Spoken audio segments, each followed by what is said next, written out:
शेवटची राजकारणी माणसाकडे दोन गुण असतात महाराज, कोणाकडेच नसतात. एक, राजकारणी माणूस कुणाला कधी वाईट मानत नाही, स्वभाव असतो किती बेवडा. दुसरी गोष्ट, ती माणसं माईकवर बोलतील पण कट्टर दुश्मन त्यांच्या कधी नसतात. ती भाषण जाऊ दे असतात, किती सुविचार देतील पण संध्याकाळी एकाच कोंबडी कुठतील. मी त्याची गाडी जाऊ देणार नाही, मी त्याच्या पोरीच्या लग्नात येणार नाही, तरी तिला पोर होणारच. ही बिचारी विचार खाली खेळत आहे, वर नाही.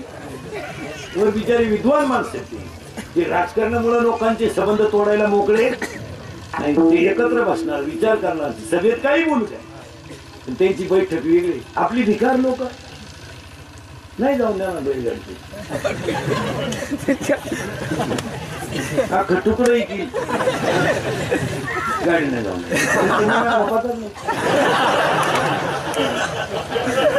लोकांना काय माहिती तू कोणता. हलकट विचार आपल्या लोकांचे. आणि गावं संपलेली आहेत महाराज, आता गावं जरी राहिलेत ना संपलेत महाराज. अख्ख्या गावानं हागणदारी राबवली पण 2-4 अशी विरोधी पक्ष जे आहेत नाहीच बांधणार. काय माझं करायचं कोणी करी नागटाचे कोण नाही नको करू, तू वाट्यावर बसते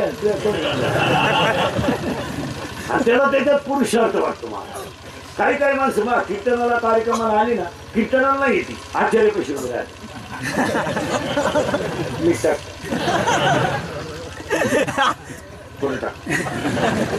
मिरची टाकतो झटका आणत नाही, बिघडून द्यायला घरी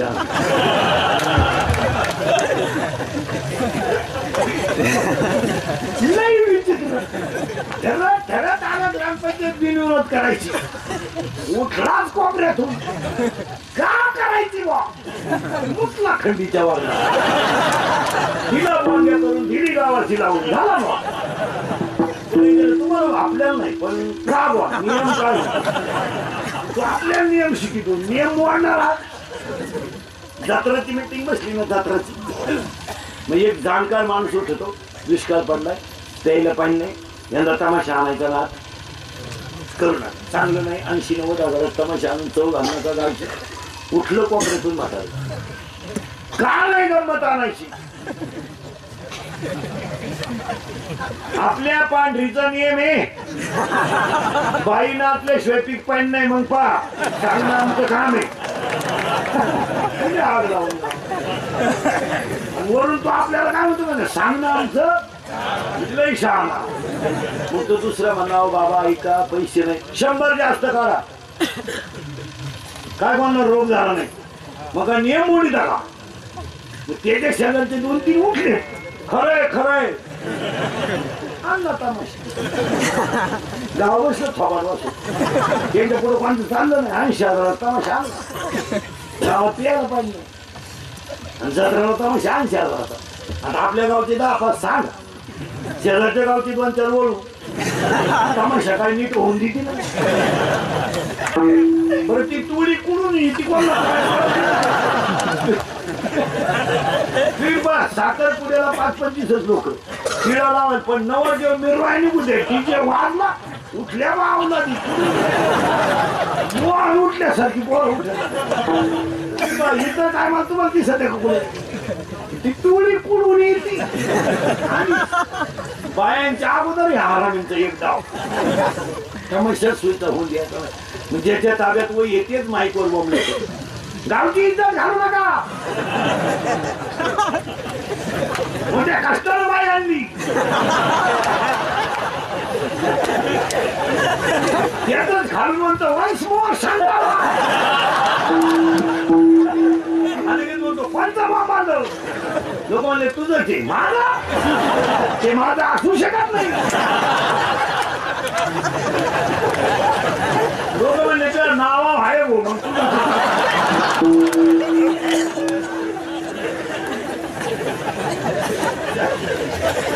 चांगलं करायला त्रास आहे, वाईट करायला नाही. माझी भाषा नाही, मार्गांची भाषा आहे. प्रकाराचे 3 तुका म्हणे गेले जाण. तुम्ही कुठे गेलतात राजा सगराला 60,000 पोरं होती, इथं आपण 10 मिनिटापूर्वी होती. ती काळजी आणि राजा सगराच्या घोडा सोडला. तो घोडा चोरीला गेला आणि कपिल मुनीच्या आश्रमात नेऊन मारला. कपिल मुनीला त्याबद्दल कल्पना नाही, पण सगळ राजाच्या पोरांनी त्याला शिव्या दिल्या, म्हणजे घोडा सोडून आणताना. तेव्हा त्याने त्याला शाप दिला आणि सगळ राज्याची 60,000 पोरं मिळली. सगळ राज्याची 60,000 पोरं मिळली, पण सगळ राज्याची 60,000 पोरं जिवंत होण्यासाठी गंगेचं पाणी आणावं लागेल असा नियम. मग गंगेचं पाणी आणण्यासाठी गंगेला आणायला पाणी जायचं, पण गंगेचं पाणी आणायला गेल्यावर 3 पिढ्या लागल्या. पिढ्यांनी काय का कोणत्या होत्या? वारकरी मंडळी 3 पिढ्या होत्या. पहिला दिलीप होता, दुसरा अंशुमान होता निडाय का, आणि तिसरा भगीरथ होता. आता भगीरथानं ही गंगा आणली, पण नदीच्या कडेला एक साधू आंघोळ करीत होत. तो खानदान साधू होता, त्याचा कमंडलून गेला वाहून, ते बिघडलं. नदी आलीच कशी बांध थांबवली नदी. आता सदर राजाची पोरं तर जिवंत झाली पाहिजे. गंगा आणणार होतं भगीरथ आहे, तो काही कच्चा नाही, 3ऱ्या पिढीचा पार मारते. गंगा थांबवली, मग शंकरानं ती झाली गंगा स्वतःच्या जटेत घेतली. तिथून पुन्हा सदर राजाची पोरं जिवंत झाली. आणि असं तीर्थ म्या पाहिलं. आता इथं परत 2 घोटाळे जाणकार माणसांसाठी, वारकरी बनण्यासाठी. ज्ञानेश्वरीमध्ये 2 तीर्थ सांगितले. एक तीर्थ 9व्या अध्यायात आहे आणि एक तीर्थ 17व्या अध्यायात आहे. 9व्या अध्यायाचं तीर्थ असं आहे, जे ज्ञान गंगा पूर्ण नाहले ते जेवताई आले, जे ज्ञानाच्या गंगेत नाहले ते एक तीर्थ आहे. आणि दुसरे एक तीर्थ 17व्या अध्यायात आहे, सकळ तीर्थाची धुरे जी एका माता पितळे, म्हणजे ज्याने आईबापाची सेवा केली त्याने तीर्थ. माता हा जो परिवार आहे, हजारी परिवार, म्हातारी माणसं कासले घेऊन आली, त्यांच्या मुलाचं सगळंच झालं. ज्ञान नावाचं एक तीर्थ आहे आणि आईबापाची सेवा एक तीर्थ आहे. वयस्कर जोडपं आणलंय. आता यांच्या आशीर्वादावर ह्या पोरांना काहीच कमी पाडणार. आणि त्यात इंदुरीकरचं कीर्तन म्हणजे घ्यावं. आपलं कीर्तन जर वास्तुशांतीला ठुलं तर वर्षात 2रा बंगला होते, आणि जर लग्नाला ठुलं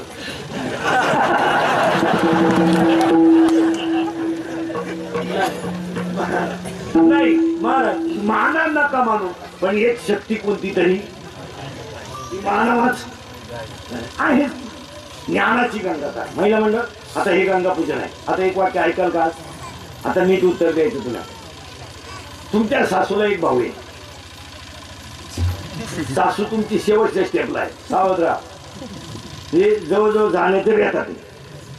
तिचा भाऊ तिला भेटायला आलाय. आता उत्तर द्या महिला मंडळ. त्या भावाला ती बहीण परत कधी दिसणार का?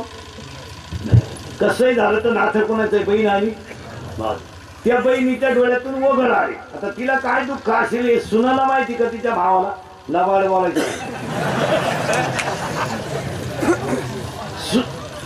सुनाला माहित, पण सून त्यावेळेस काही त्या बहिणीनं मला जिलेबी खाऊ वाटली अशी इच्छा केली खाऊची.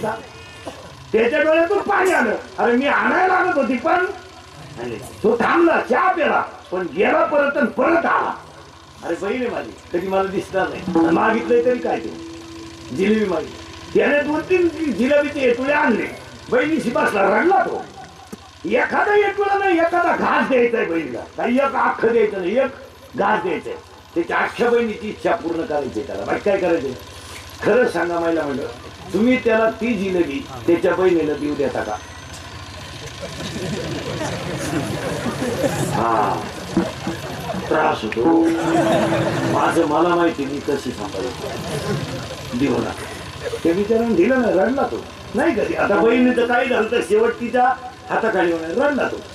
सासू मी जाळून आल्यावर तुम्ही अख्या घराला चहा पाजला. तुम्ही बा ज्या घरी माणसं मारतात ना, मारा सारखा चहा चालू, कुणी येऊ चहा. अरे त्या बिचारीला एक एटुळं तुम्ही खाऊ दिलं नाही, आणि इकडे 50 किलोची साखर तुम्ही लोकांना चहा घालता. 3 पिढ्या तरी तुम्ही सुखानं माराल का सोना? अरे तुम्ही उलट म्हणायला लागत होतं, थोडा त्रास झाला तर होऊ द्या, पण भावाचं मन दुखू नका. नाहीतर आम्ही एवढं जर तुम्हाला कळलं नाही तुम्ही काय करता. आणि सासू मिली सासू मरू द्या, ती जाणारच होती. जन्माला आलेला जीव जाणार. तुम्ही त्यांना काय सुख दिलं मला सांगा. आज कीर्तनात बसलेल्या 50% महिला अशा निघतील महाराज आता तर त्यांना स्वतःच्या नातवाला हात लावायचा अधिकार नाही. आता कीर्तनात नातवाला घेऊ शकत नाही. लोक फक्त कडक कपडे घालून येतात नाही तर लोक वागून इतके नालायक झालेत महाराज. फक्त बूट खरेची मिली आई. चांगल्या माणसांच्या घरात जर पुरीला पाहुणे आले ना हे नालायक म्हाताऱ्यांना कोंडून घेतात महाराज.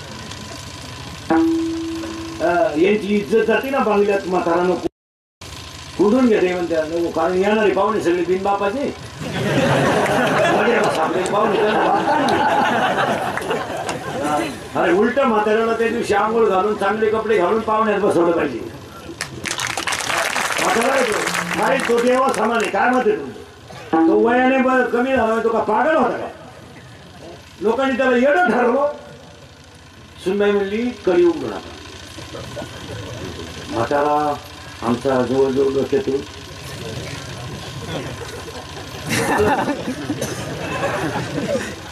सुनक येऊ देतो.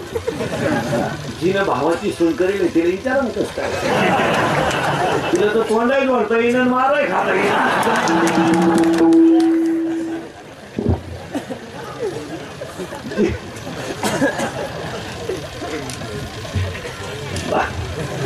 भावाच्या करून आले ना कोण कोणी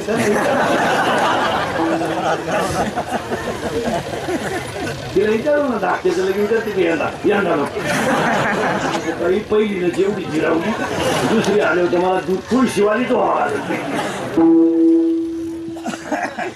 नाही. महाराज परमार्थ खरं सांगा महाराज घरातूनच बाहेर पडावा हा परमार्थ. घरात चांगलं वातावरण असेल तरच परमार्थ. काय लागतं म्हातारी माणसं सांभाळायला महाराज. खुशाला अनुदानांवर विना वृद्धाश्रम काय घेत महाराज काय. आणि वृद्ध अधिकाऱ्याने उद्घाटनाबद्दल आमच्यासारख्याला बोलावलं काय बोलायचं. विचार करण्यासारखी गोष्ट आहे. वृद्धाश्रम महाराज अशी काही लोक आहेत का नवऱ्या बायको दोघं आहे सर्व्हिसला. बापाचे आणि आईचे 20,000 रुपये आणून देतात वृद्धाश्रमाला महिन्याला. 10,000 रुपये म्हातारीचे 10,000 रुपये म्हातारीचे. आमची म्हातारी सांभाळा तुम्ही. काय सांगा मला त्या पैशाला काय आग लागतं. अरे त्यांना कोपऱ्यात बसवणार. त्यांना कुठं ताजा चहा लागत आहे. त्यांना कुठं पैसे लागत आहेत. त्यांची इस्टेट उठायला नाही लाज वाटली तर मग म्हातारा वृद्धाश्रमात नेऊन घातली तर इस्टेट का नाही दान केली तर. तुला नाही सासरवाडीच्या पैशाची गमेंट येतं नाही ना म्हणा. तू काय तिकडून 5, 7, 8 10 तांबे घेऊन आली मग हिजा गिजार घेऊन आली. 4 गुरुवार करतील सासरा कशी मारती. 3 गुरुवार झाले असतील येतात राहिला. काय बावळ्याचा बाजाचा. पार्वतीनं गुरुवार केला शंकर पिऊन आला. नाही महाराज याला कुठेतरी कंट्रोल केलंच पाहिजे. काय माहिती आणि फरक काय हो आजकाल तुम्हाला सांगा म्हातारी माणसं थकलीला ते लई काळ टिकतच नाही. 1-2-3 वर्षाचा काळ आहे. आणि सांभाळायचं तरी काय महाराज. झोपतात तिथं ती जागा झटकायची 2-4 दिवसातून यांचा. उशाला तांब्यावर पाणी ठेवायचे आणि अर्धी भाकर मागल तवा द्यायची. आणि पाहुणे रावळे आले ना एक अर्धा ग्लास पाहुण्यांमध्ये देत जायचं. त्याला कमी द्यायचा चहा पण पाहुण्यात देत जायचा. त्याचा अपमान नाही झाला पाहिजे. काय झालं काय त्याला सांभाळायला लागेल. आणि मग वाईट वागायचं कसं वागायचं. स्वतःच्या पुरी कशा राहतात याचं काही नाही. फक्त तळतळात फक्त म्हातारीला घ्यायचं. आपली पोरगी 1.5 महिना झाली सापडायला याचं काय ती पेपरला गेली आलीच नाही मग निकालच घेऊन येते. 4 पाहुण्यामध्ये म्हातारी बोलली तर तुझी इज्जत घेतली आणि तुझी पोर 1.5 महिना सापडायला. क्रेडिट वाढलं लोकांनी तुला फोटो ठेवला का खरंच तुझी पोर पराक्रमी निघली.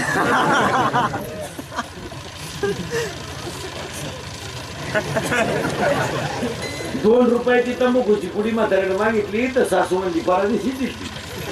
सून म्हणली परदेशी तर दिलती. त्याची जमीन टेप लावून मोजिता आणि त्याच्यात तंबाखूच्या पुढीचा हिशोब करायचा. आणि तुझ्या नवऱ्यानं तुझ्या बहिणीच्या अख्ख्या बाळातपणाचं बिल भरलं, कोणी काय म्हणलं का?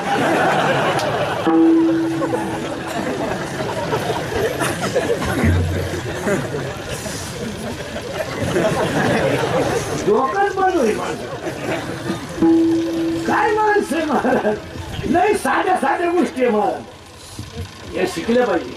आता तुम्ही मी रात्र दिवस कष्ट करतो महाराज, या मागच्या आवलं दिनवलं विश्वास ठेवला, भंगार माल पाहिला पाहिजे. तुम्हाला एक वाटतं सांगा, तासाच्या बाहेर पडलेलं पीक वळपायला तकलीफ कर,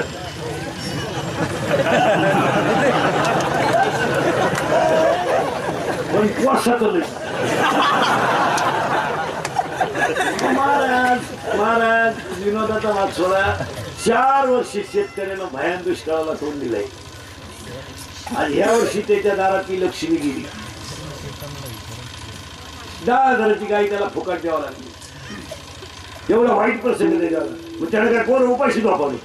त्याचे 9वीचा पोऱ्या क्वार्टर मिळतो, 9वीचं आहे 15चं, असं एवढं एवढं टाईट पाहत आहे बापा कधी. ते बापालाच म्हणते तुझं शिकू,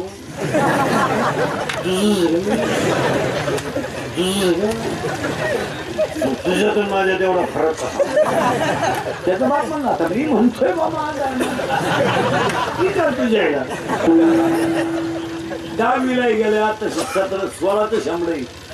ते बापाला काय म्हणते माहिती, काय केलंय ना यासाठी, त्याने केलं ते सांगायचं. बाप मला मारली जखम्या, माझं काय 11वीला ते एवढं एवढं खबरं बांधले, 17चे स्वाक्षता असा घाण वास. आणि ते दारू जर पेले ना कॉलेजचं पोरग, तर बापाच्या नावाची चिअर करते, दत्तू पाटील की जय हो. गेले होते एकमेकाला बापाच्या नावानं कामाच्या, हे दत्त्या, हे भिक्या, हे वामण्या, केली पाहिजे. धरून 10वी 12वीचे सांग चांगले लाईट बंद करून आणले पाहिजे. 70,000ची पल्सरी ठेवून गेला कॉलेजला जायला, 10,000चा मोबाईल त्याला, 2,500 बूट एका रोग झाला ना त्याला, फाटकावली पाहिजे धरून, रुपये इन्कम नाही. ते सर इथं भांग करून आला काय यंदा नाला वावर नांगरले तण तुला बगलात पुशिले झाले तुला का बकरा झोपत होता, बोकड्या तुला ढुसणे मारले.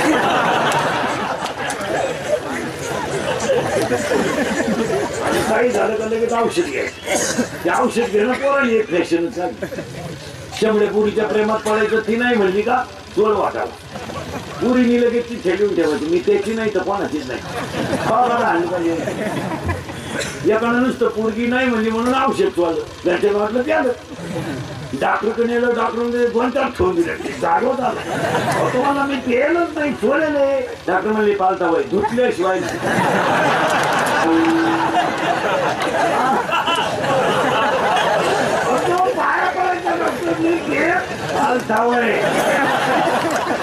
जेव्हा माग हुंदळी नुसतं हायलायचं डॉक्टर म्हणजे नाही धुतल्याशिवाय.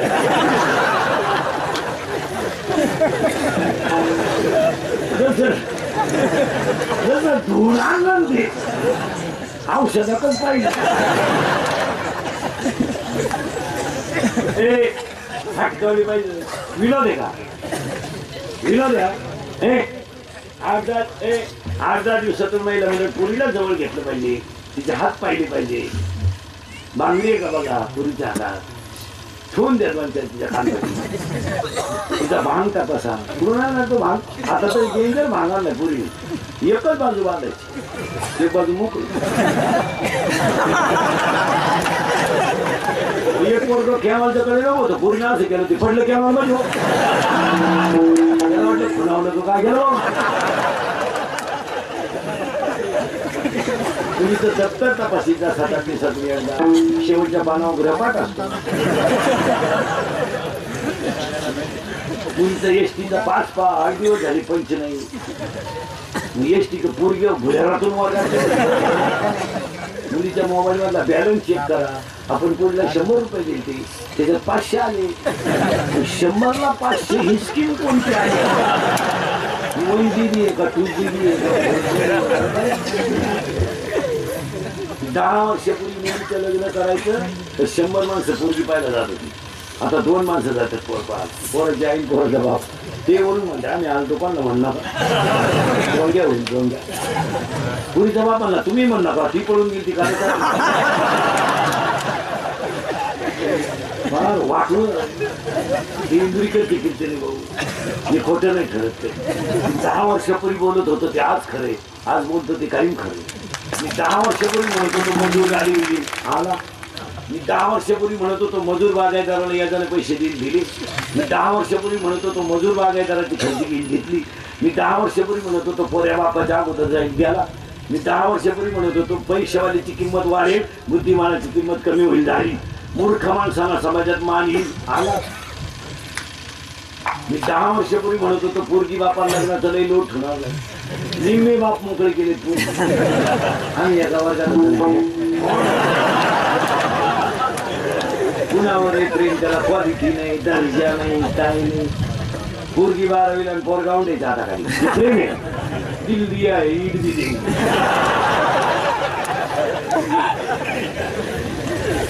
रक्ताचे नाते संपतील, आई बापाचे हाल होतील. कोणतं खोटं झालं बोला. एकही खरं प्रत्येक खरं झालं ना. आता सांगून देतो 2च वर्षात 1 जानेवारी आज 1 जानेवारी 9 वर्षे आजच सांगून देतो 2च वर्षात 5 गोष्टी घडणार आहे. नाही घडल्या तर आपल्याला दिसेल तिथं आणा. 1 अजून 2 वर्षाला घरात माणसं राहणार नाही. का प्रत्येक माणसाला एकच मुलगा आणि एकच मुलगी. मुलगी नवऱ्याच्या घरी मुलगा बाहेर आहे. घरात माणसं माणसं पुढे 3-3, 4-4 खोल्या माणसं नाही. माणसं 4-4 खोल्या उघडती सुद्धा नाही माणसं. 10:30 वाजता जर गावात माणूस आला मारा आणि शेतीची कामं जर चालू असली तर गावात माणूसच नाही. आता शेतकरी शेतात माणसं पुढे भिकारी सुद्धा दुपारी गावात येईल. पोटच भरणं गावात येईल माणसंच राहिले नाही. 10 वर्षापूर्वी वाटेवर म्हातारी राहायची. ती पाहुण्याला पाणी देत होती आणि गाईला पाणी पाहिजे होती. नावेच्या दुकानात माणसं राहायची, स्वतःच्या वाटेवर माणसं राहायची. आज गावात माणूस राहिला माणसं राहिली. म्हातारा आजारी पडली तर म्हातारी दवाखान्याची. म्हातारी आजारी पडली तर म्हातारा बाप देणे पाणी आणते. कोणी डोकून पाहिजे म्हातारीकडे पैसे बँकेत जावतच नाही ना. 100-200 रुपये काढायचे पण कोणी मदत करायला मोकळं नाही. ज्याला काढायला गेले त्यानं नेहमी त्याचे काढून घेतले. म्हाताऱ्याला मस्त एवढी वाईट परिस्थिती झाली म्हातारी माणसांनी झाली का नाही. 2 दुसरी गोष्ट आहे डावे बिवे श्राद्ध बिराद्ध बंद होणार. आता डाव्याचं पॅकेज निघणार अजून 2 वर्षात बांधणार पॅकेज. कावळाय तू चाल, भाकरी तू शिजव आणि चपी तूच कर. तुला नाही कोणी भेटलं त्याचं प्रवचन ठेवलंय त्याची कर टाकू. डाव्याचं प्रवचन केलं महाराज लोकांची सुद्धा पैसे मागायची मोठी पानसं आहे. पेट्रोल पुरते तर घेतले पाहिजे. पसायदान झालं लोक गेले पण बाबाला टाकला खाटा. इथं म्हणला तुम्हाला फोन पाणी घालत तुम्हाला त्याला मी का बळत आलो का.